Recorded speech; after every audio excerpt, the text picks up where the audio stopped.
All right, I think that's probably enough time. Should we get started? So first thing, approve the minutes from, or do you need to do a roll call first, Zach? I can. Dr. Bombard.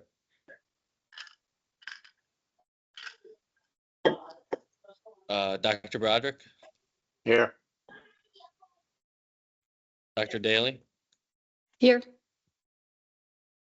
Dr. Durso. Dr. Fern. Here. Dr. George. Dr. Gerling. Yep, I'm here. Dr. Katz. Yeah, I'm here. Dr. Laporte. Dr. Mulvey. Dr. Pond. Dr. Williams. Yep. And then Patty Bashaw Here. and Tammy Tromley. Here.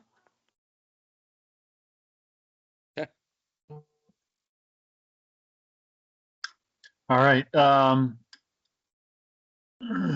So do we go straight to approving the minutes from last month? Yeah. All right. So anybody want to approve or make a motion for approval? I'll move down All to right. approve the Second. minutes. I'll second. All right. All those in favor? How about all those opposed?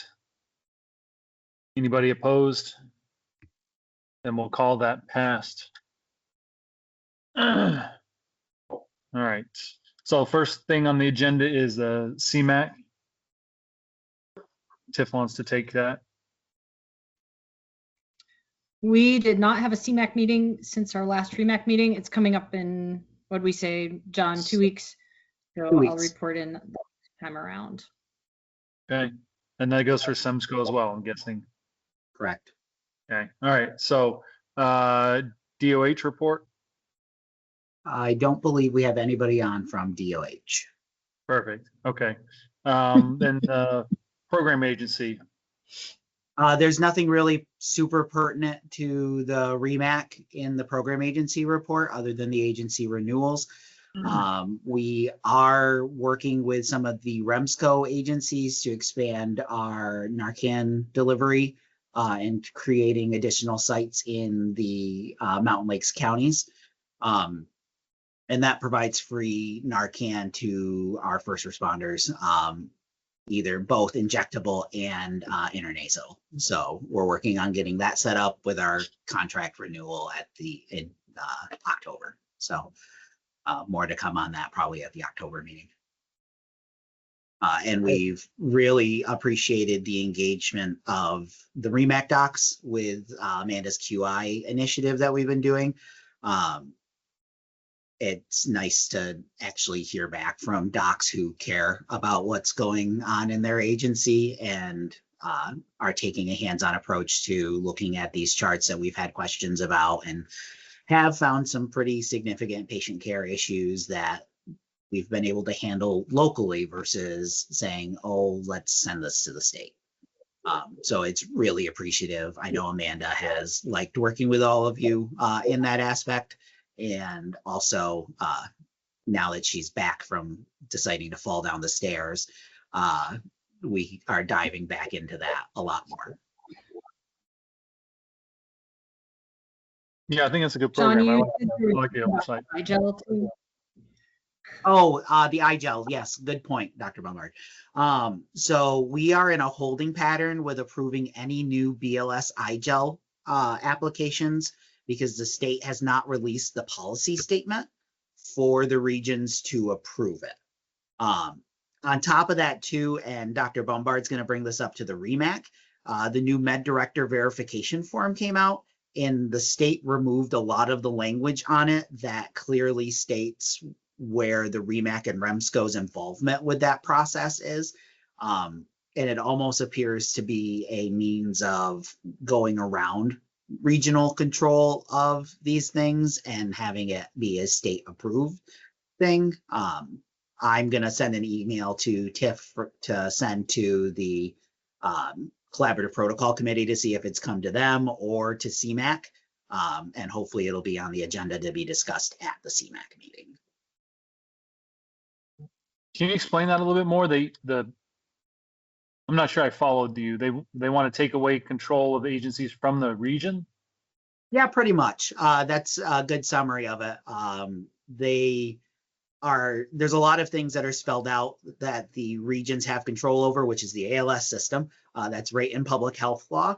And so agencies have always had to fill out a med director verification form. It comes to the REMAC and then to the REMSCO for approval. It's signed off by their doc. And then it goes to the state, and there's no state approval for it. It gets approved at the region. Now they've taken out the language in that paperwork that says that it has to come to the region.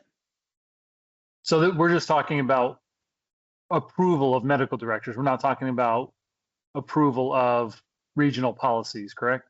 We're talking approval of BLS adjuncts. So like Narcan, albuterol, iGel, CPAP, syringe epi, those things, because those are approved by the agency medical director and then by the REMAC. Now it would be, if what I'm suspecting is it would be approved by the agency medical director and then just be submitted to the state with no regional oversight. So then we would get more variability if these medical directors are approving random stuff rather than approving it going through the county or regional control. Okay. But it would I don't still like be, it. it would still be within the state, right? So you have a menu of things you could do. So I'm wondering, Tom, you could have, so does it go both ways, John? The state, would an agency say we want to do this, but the medical director can say no or pick a la carte out of what they prove to do, and that's the discussion, and that would go to the state? Is that how it would work? So you as a medical director always have overview and permission to say you can do this at this agency or you cannot do this. And that boils down even to the provider level of specific providers. If they have an issue, you guys as agency medical directors can really take a paramedic and bus them back down to the BLS level if you feel it's necessary, because they're operating under your license.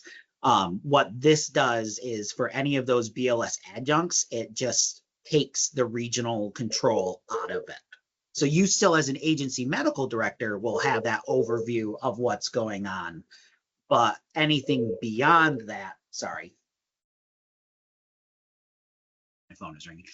Anything beyond that at the regional level of control would be gone. So there would be no need for a regional approval of something. And to me, I don't love that, because then that takes the regional control over it. So we're not making sure that things are being done in a uniformed way across the region. Right. Do we have visibility into that, though, as the state approves it?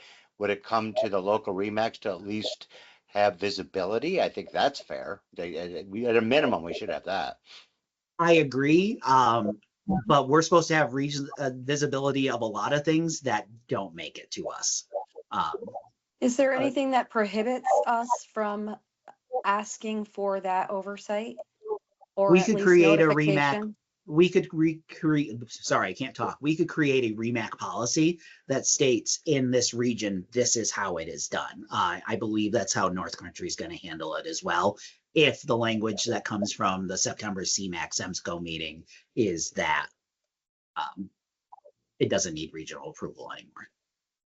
Will that hold though, if we're just basically creating, a document that says the state has a final approval, but then we have to then as a region approve it? I mean, that seems like, I would love that, but it seems like we're kind of, I'm not sure how to phrase it, but it seems like a shortcut or, something that, I don't know, how could we enforce that?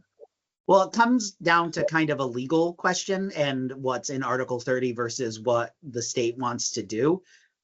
You guys, as in Article 30, have the authority to oversee the system and the ALS system.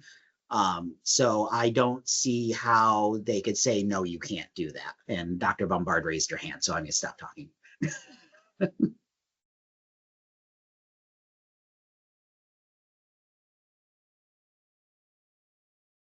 Sorry, I didn't mean to interrupt you. That wasn't. No, my you're point. fine. So a couple of things. This is something we've always done. Like very recently, you guys will recall that we as a region approved antibiotics in the setting of open fracture and traumatic amputation. Right. So we've always done this.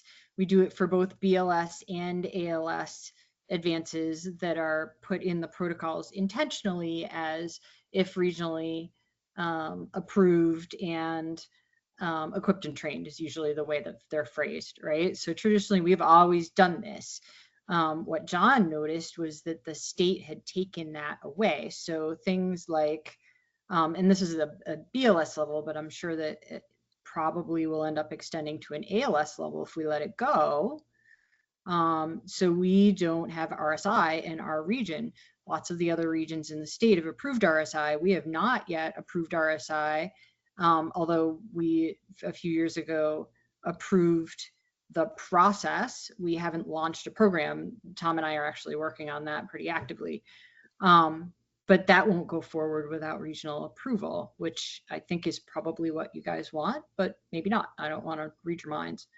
But I guess just as much to the point, this was not discussed at the CMAC.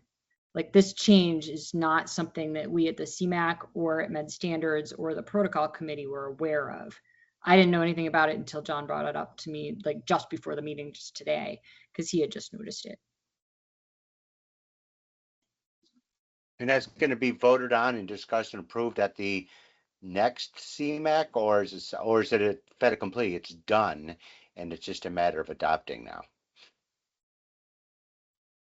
I'm not sure.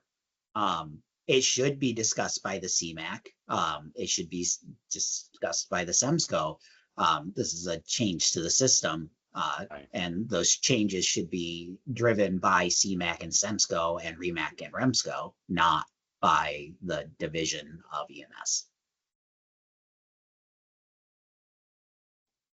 Essentially, the state made this change without anyone knowing. And it does have So- some ripple effects into the ALS world, because that's also the form if an agency is going to submit for upgrade from a BLS level to an AEMT or a paramedic ambulance, that paperwork all has to be submitted too, with the approvals from the regional council, and the language is removed to take those approvals out. So And unlike- it's opening a huge can of worms that I don't think the state realized they opened. Yeah. And And- this was an intentional change. This wasn't unintentional, leaving out the wording. I'll say this as diplomatically as possible. With the current attitude at the state regarding regions and regional control and oversight, I wouldn't suspect anything as being an innocent faux pas. I would think that it was probably done with purpose. In New York State still doesn't have, like other states do, a state medical director, right? That body is still the CMAC, I believe. And then of course that is attached to the SEMSCO that would ultimately make, it sounds like, I'm guessing, make that decision. It's certainly within the law for New York State to do that. It's BLS is clearly in their purview, but it'd be nice to have the understanding as to the why. Do they feel some regions are slow walking things, not doing things? There's no standardization across the state. It would just be good to understand what the thought process would be. Maybe Tiffany could ask at the next CMAC meeting.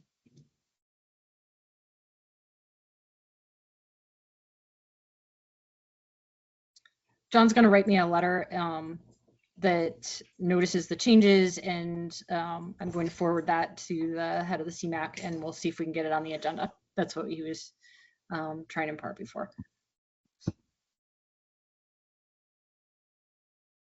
And the only last two things I have from the program agency is we have a couple of really good trainings that are going to be coming out on the learning management system that would be beneficial for your agencies. One is Amanda did a fantastic documentation training, which it will dovetail really nicely into, I've created a sign off and refusals training, but I've partnered with an attorney to go through so we can look at the legal pitfalls of not doing an appropriate refusal.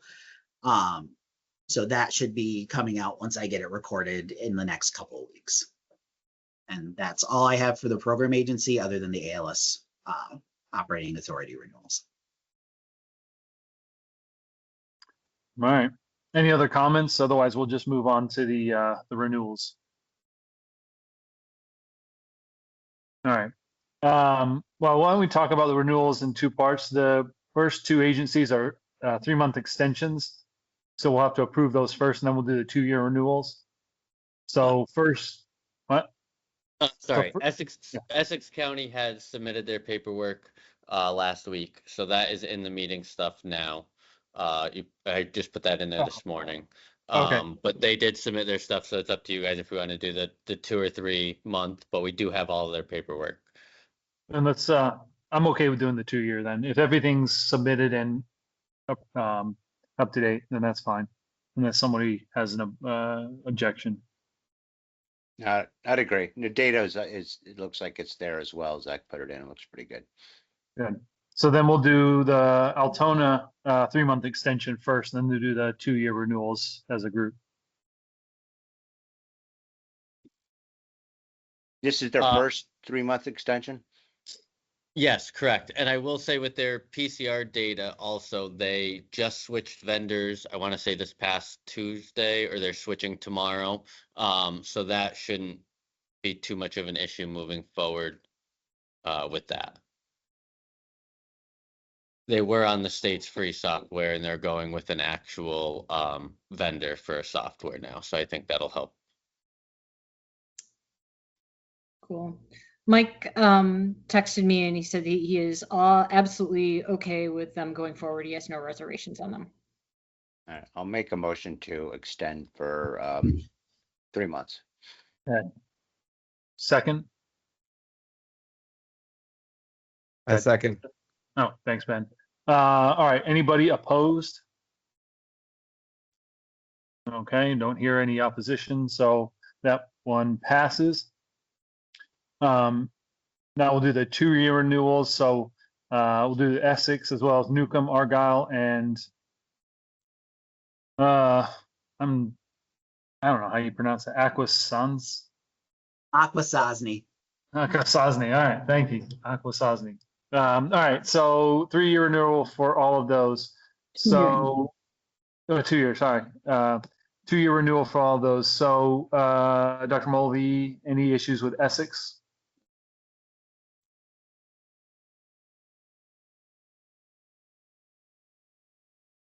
I don't think she was on, but she did sign their paperwork. Okay. All right. Dr. Katz, any issues with Newcomb?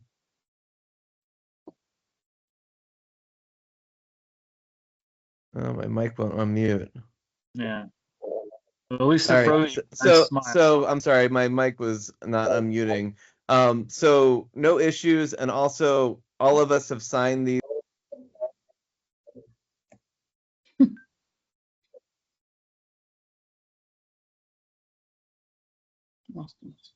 We Right. censored him.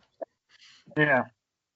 All right. Argyle is good from my end, and Aquasansi from Tiff. Anything? No, they're all set. Good. All right. So motion to approve 3-year or 2-year renewal. I'll make the motion. Thanks. Anybody second? I'll second. All right. So anybody opposed? All right. No.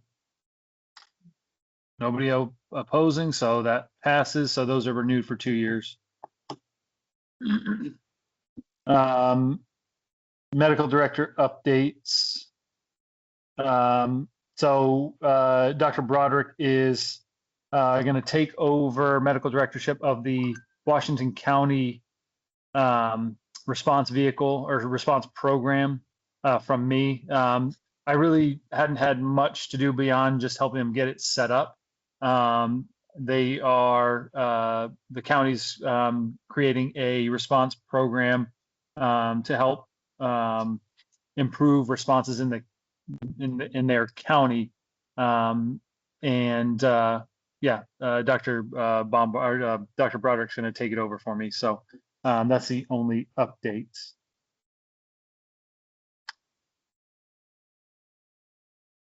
Yeah, See. nothing to add there. Just yeah, as you said, Tom, the paperwork's just getting Yep. started. I did submit everything, and so as that process develops, we'll keep this group updated. But really, just changing the paperwork right now. Yep. Let's see. QA QI reports. We can just keep this brief. From my end, from Glens Falls, we take the summer off. We're going to restart. I presume everybody's continuing some sort of QA program.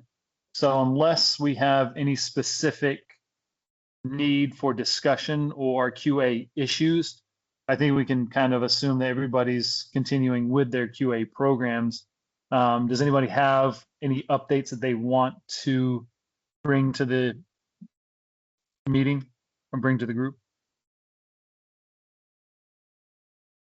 No updates, Tom. I just that sheet that was shared, that Excel spreadsheet that had a lot of data points, I think would just make a pitch for everyone, all the QI to really look at that, and to the degree possible, let's standardize if we can across the region. I mean, we have two big medical centers, the University of Vermont Medical Center and Albany Medical Center, that I think understanding the quality that's within our region and yet is kind of split in with those two larger medical centers that may be aligned but may not, I think would be helpful, to be honest with you. So just making a pitch to continue to look at that data, have the meetings, the groups, the discussions, and following the format to the degree possible that is relatively standardized. Can I ask what you're talking about? What data sheet? I think John's talking about the TIF sent out the Saratoga. I forget who at not Saratoga, at Saranac created a QA Excel spreadsheet with some trackable points broken down into different categories like cardiac, respiratory, CNS/stroke. I piggybacked off that, took out a few things that weren't very relevant to our program and kind of adapted it for our region. And it all came from, there's a group that does EMS QA initiatives, and they have recommendations on things to track. So it all comes from that. Somebody at Saranac was just very helpful in creating a spreadsheet that helped kind of list it and track it more easily. So I'm rolling that out to my agencies, and we'll start in September after the summer crush is done, and we're going to move forward with that. Have you seen it, Patty? No, can that be sent maybe to the whole REMAC, unless I missed it, but I try to look everything. Yeah, TIF sent it out several months ago. I can go back and dig up the email, but I can't remember when it was exactly, but it was several months ago. Thanks. Just because Lisa and I are Laura's QA/QI, it would be great to look at it. Mm-hmm. Would it make sense to send Tom, it to Zach, who can you can send out then your- distribute it? I'll send out I think my we're saying. yeah, I can just I'll send it to Send yours. Okay. We want the one with your update. Sounds awesome. Thank you. If you don't mind, if you're not feeling proprietorial about it. No, I don't care. It'll have some of my notes in there that when I'm rolling things out, but I'll just send I'll just send it out as is, and you guys can look at it. And like I did, I just took that one from Saranac, made some updates and rearranged it for my purposes. And then you guys can take that and do what we will.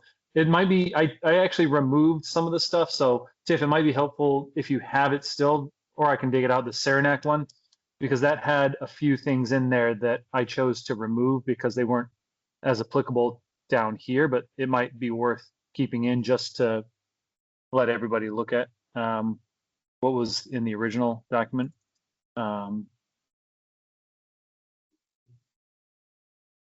Absolutely can do. All right. Okay, I will send that out to Zach as soon as this meeting's done. All right. So that was QA. And does anybody else have any QA updates to mention? Nothing on my end. Good. Okay. Anybody here from Air Medical? We're here. Any Doug. update? No major updates, at least from the medical director side of HealthNet. I know Leslie was on earlier. I don't know if she's still on and has any other updates.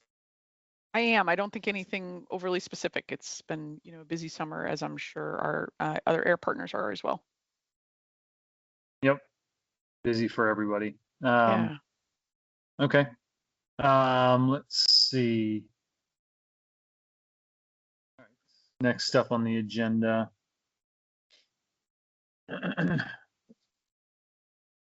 We got education reports. Anything that needs reporting to the group?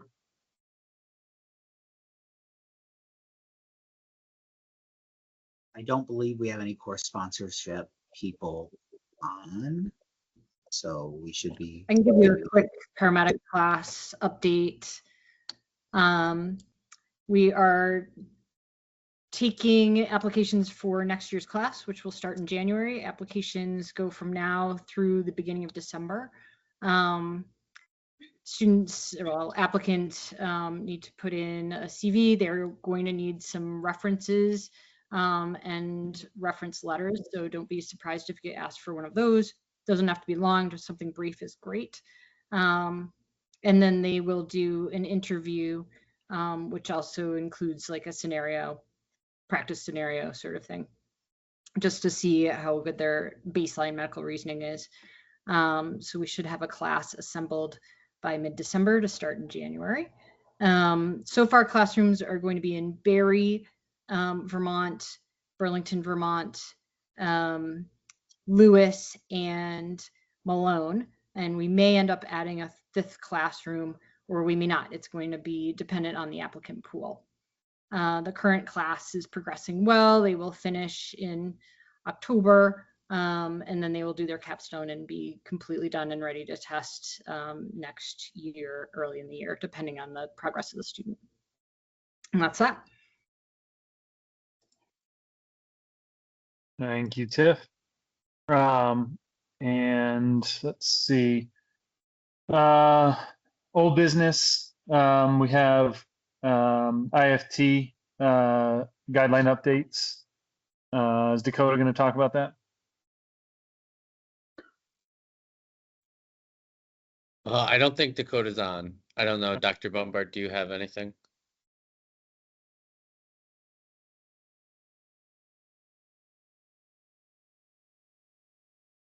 No, she's on mute. My apologies.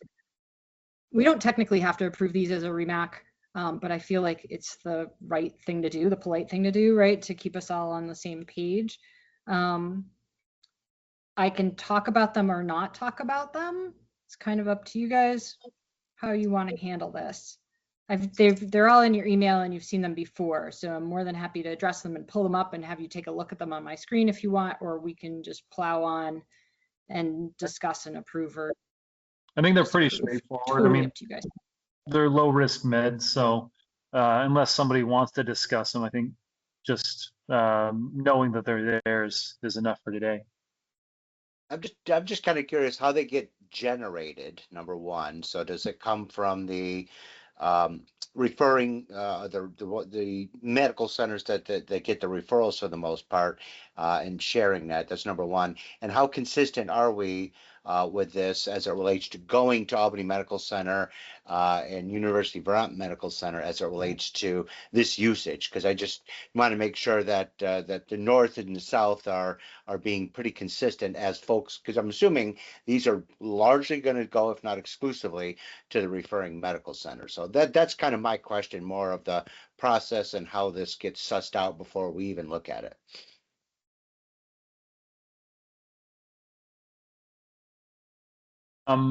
I guess, are you asking how these get generated? I mean, a lot of them are from suggestions. Or the original guidelines came about because there were there were just a number of common medications that were being used for transports. So the original IFT group kind of focused on just some of the more common medications that weren't included in the protocols. And then from there, I think I was the one that suggested Keppra because I had status epilepticus that was going down to Albany, and the Keppra was on an infusion. So, we send people down for, seizures and neurologic issues all the time that may need, a Keppra bolus for prophylaxis. So it was just a medication that's, has a high chance of coming back up in the future. So it was just something I suggested. So the meds available for these protocols are definitely, driven by providers and medical directors. So we can always discuss, any med that you would like to include, and then how adherent are we to these protocols? Is that the second part of the question?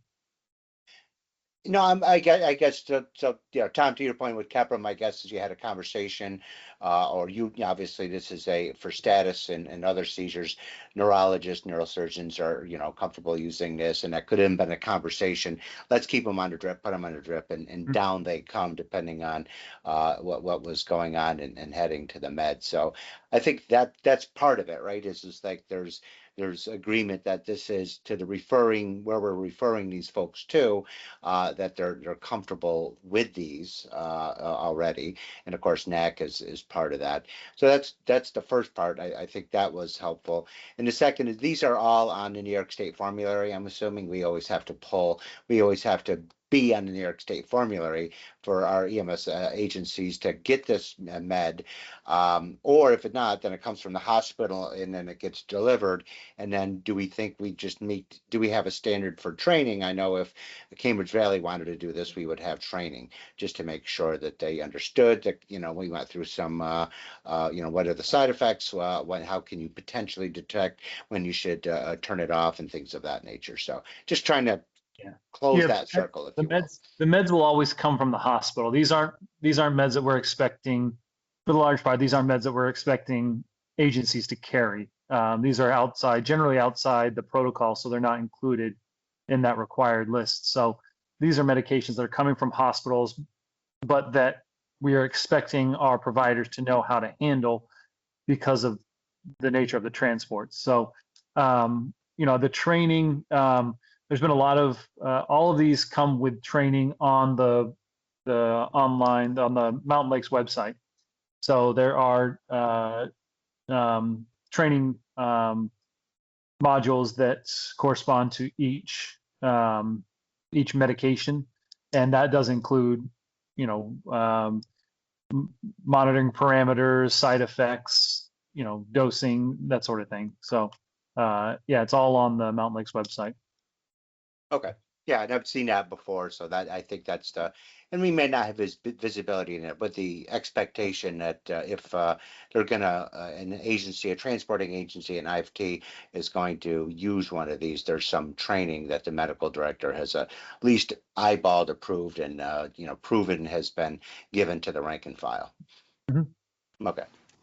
And with the training on the learning management system, anytime any medical director wants a report of who has done it, just get a hold of Jonathan or I, and we can run that. We do it for TIF all the time. So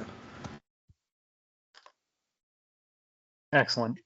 And the nice thing with this too is it creates as a standard guideline across the region for these trainings. So you don't have, a doc doesn't have to use this, but it provides that uniformed across the region view. So if somebody's working in Malone and has a part-time job in Newcomb, they're still comparable versus one doc has this criteria, the other doc has this criteria.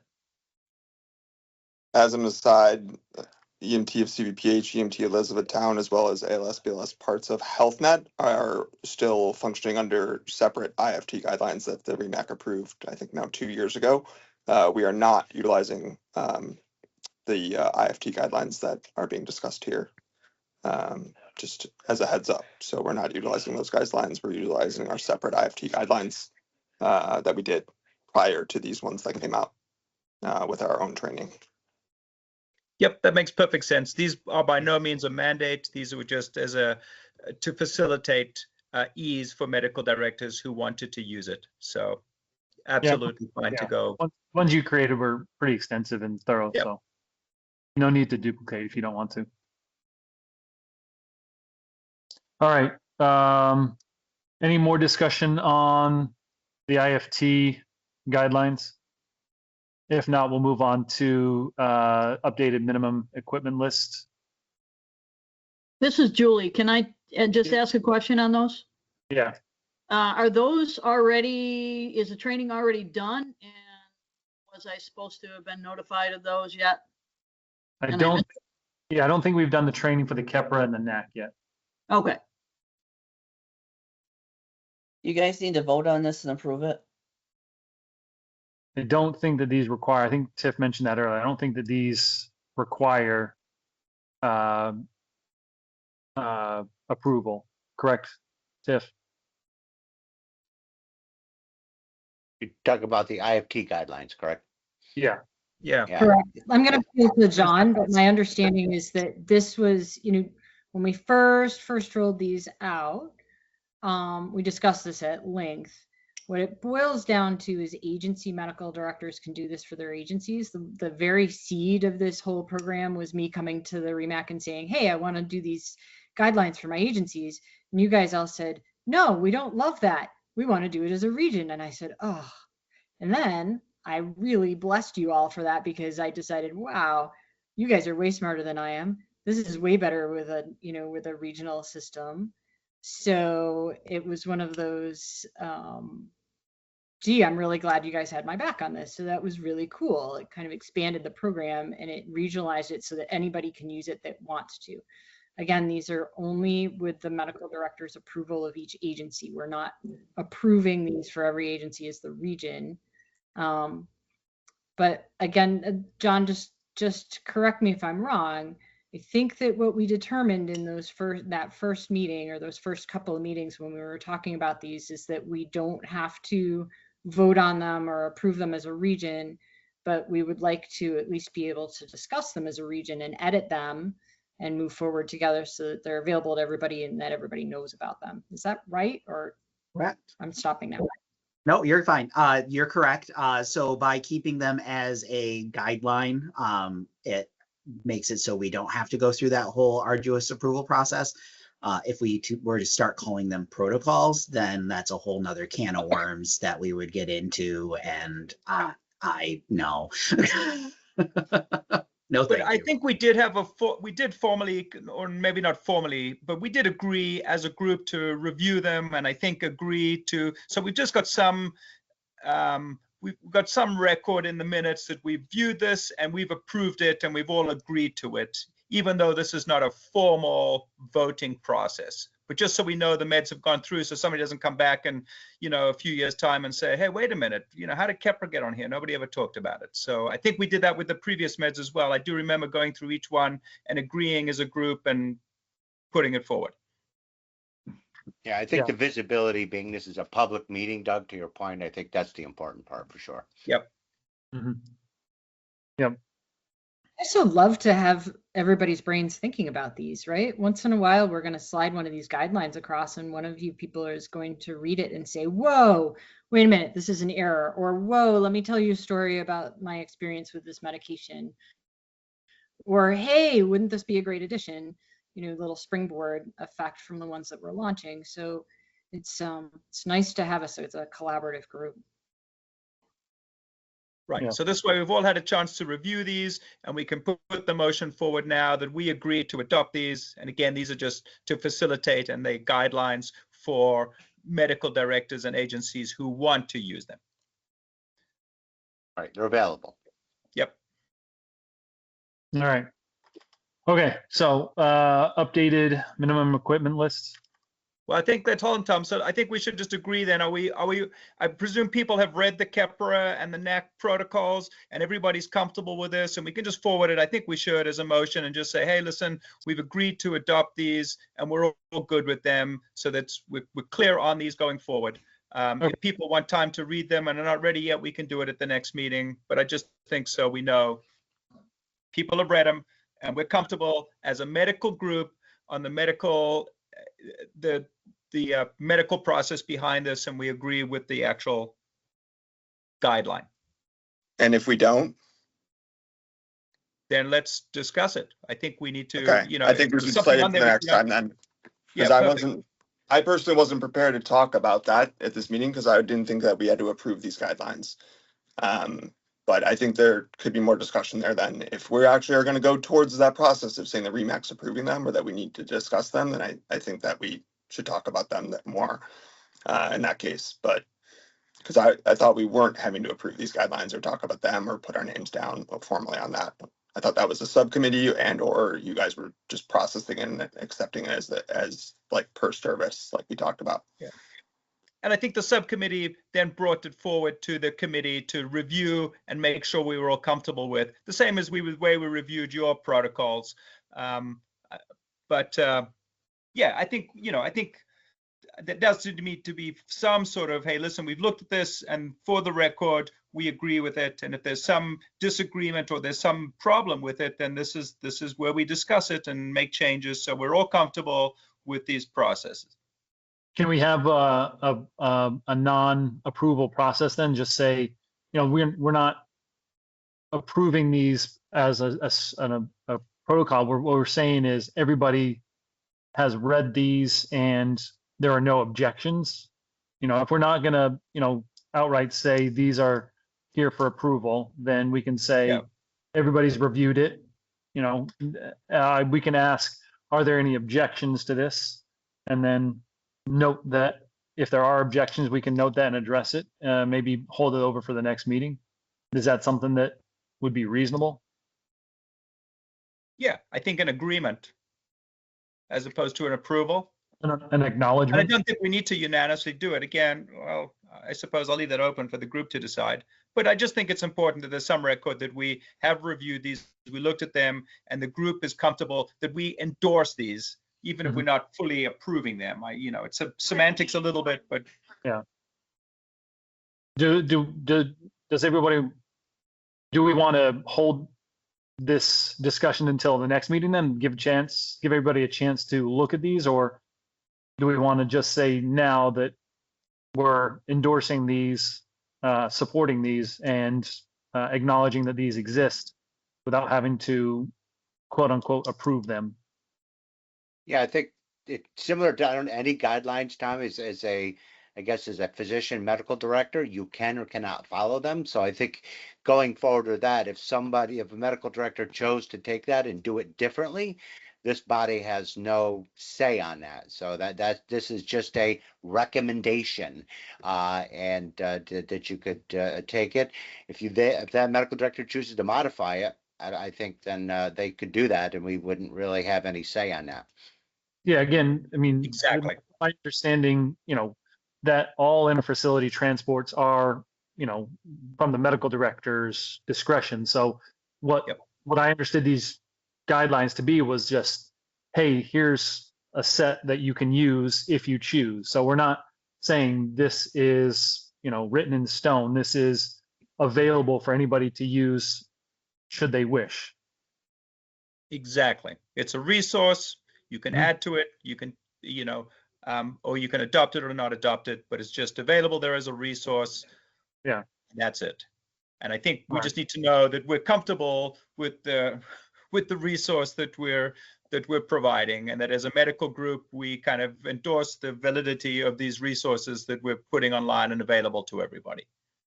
So I think we have two options right now. One is just to acknowledge these guidelines and put them, create the learning from that and put them into practice if anybody chooses, or we can hold them to next meeting should anybody read these and suggest any changes. Not that these need approval, but if somebody reads this and would like it to say something different or add something to it, then we could discuss that at the next meeting, or we could just take them as is. And if anybody would like to add something on their own, if they choose to use these, then we could do that. So we either acknowledge these today or, talk about them again at the next meeting.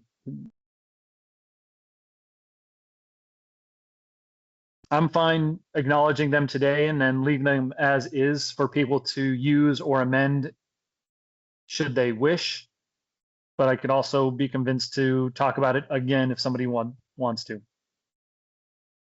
Yeah, it seems like these are living documents because perhaps they could change in the next, the medical literature may change them in 6 to 12 to 18 months. So I think our acknowledgement of that and perhaps where, they're housed. And then I don't know if the IFT group or if there would be modifications that would come that the medical literature suggests a different approach, then if things get updated, just to be aware of that. So I just see it as a resource that has at least a nod to say this is something that you can and should use. And the nice thing is that the LMS largely would be focused on this particular protocol, allowing an easier way to educate providers in EMS who may be using this.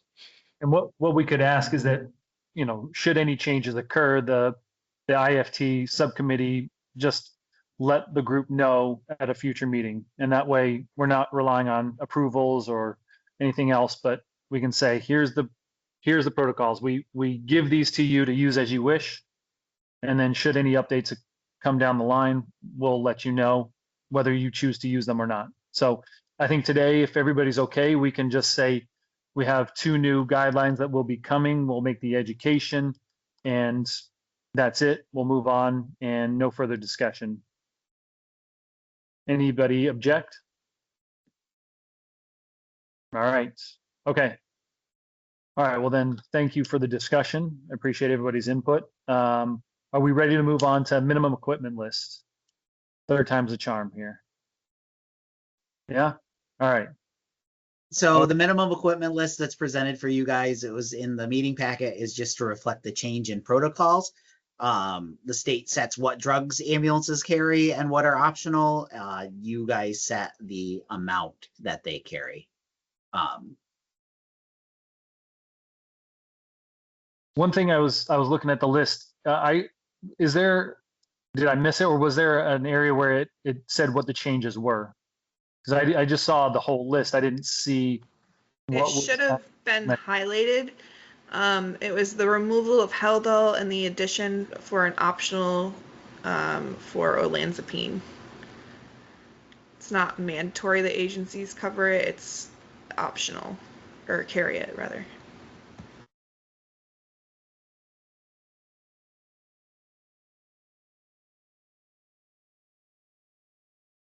Okay.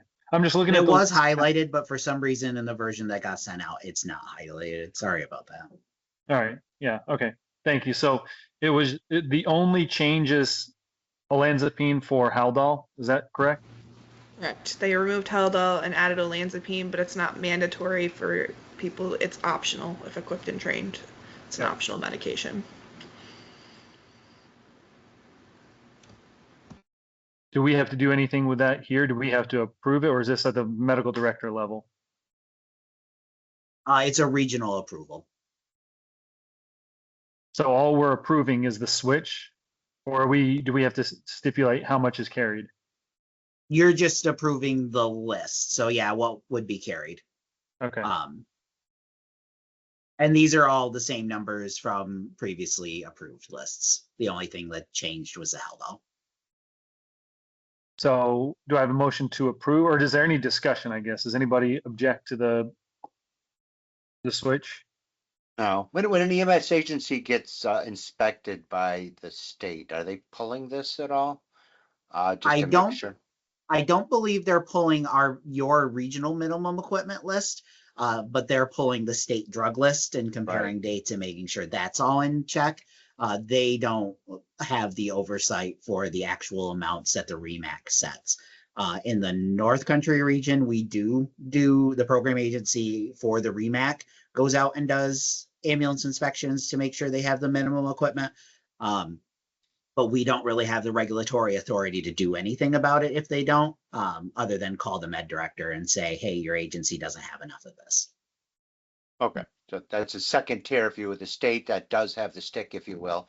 And then the region just has that recommendations and that communications. Correct. Okay. Any other discussion? So barring no further discussion, does anybody want to propose to approve these? Make a motion? I'll move. Second? I'll second. All right. Anybody opposed? I hear no opposition. So we have approved the minimum equipment list. Looks like the last thing, any other comments or discussion for the group? Tom, I just was looking at the notes and we're using Read AI, which I remember I used to use Teams for notes, but I don't remember an AI component. So just for visibility, and I thought that was cool that came up. If we're going to be using technology for minutes, which I'm completely in favor of, I would just make sure that everyone is aware of it. Perhaps it's even at the top of the agenda as a start, and then the minutes that come out, if they've been generated by AI, has anyone proofread them, just so we have that understanding, because my guess is that this is all getting recorded, which happens all the time in meetings. I just want visibility into it. Actually, the Read AI is not us. I believe it's through Julie. Not me. No? So somebody in the meeting chat enabled Read AI with the initials RN. So presumably when we've been Jody. recorded the whole time. That's how The- I'm reading it. It says Jody in the chat. So that might be because we're using the system down at the county, because that happened for us at another meeting where all of a sudden we realized we had AI taking notes. So I'm betting it's coming from that system down there. And Jody is a new EMS coordinator, so that would make sense.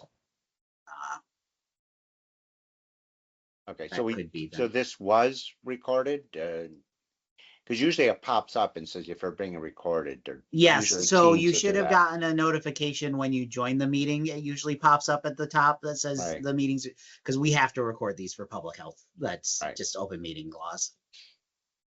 And Okay, Teams in the top left corner, there's a red dot that says recording, or at least on my version of Teams.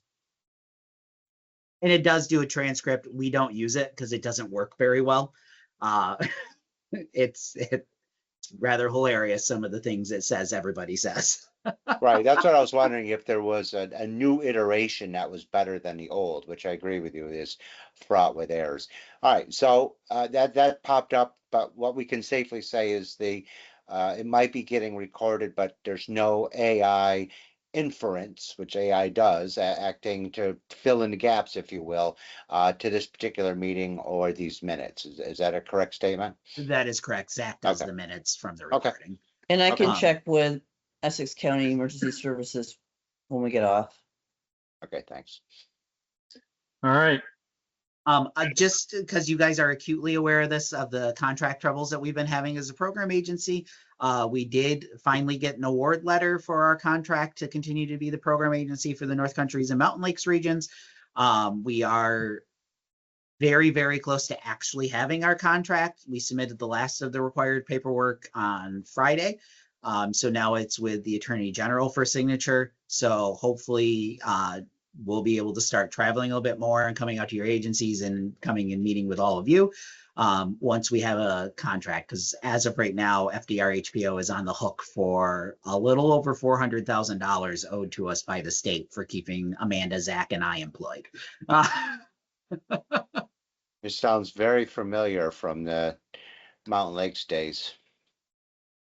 The All more right. things change, the more they stay the same. Mhm. Thanks, Jonathan. Appreciate it.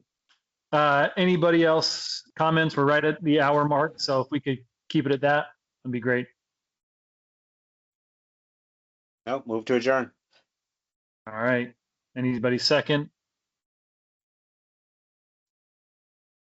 Looks like Kat's just motioned to second. I'll take that. Yes, absolutely. 100% second. All right. Thanks, guys. See you at the next meeting. Thank you. care. Bye. Thank you.